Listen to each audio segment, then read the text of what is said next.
വാതാലയേശന്റെ സന്നിധി പോകിനാൻ വാതരോഗാർത്തനായി മേൽപ്പത്തൂരും.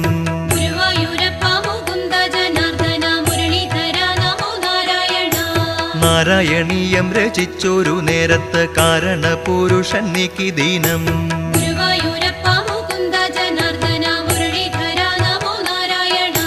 ഭക്തരിൽ ഭക്തനാം പൂന്താനത്തിൻ കാവ്യസിദ്ധിയെ പാരം പുകഴ്ത്തി പിന്നെ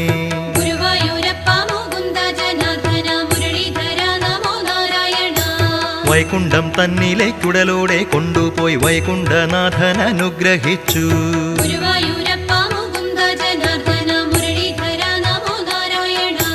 നെന്മിനിയില്ലത്തെ ശാന്തിയാമുന്നിതൻ പൂജാകർമ്മങ്ങളിൽ പ്രീതനായി.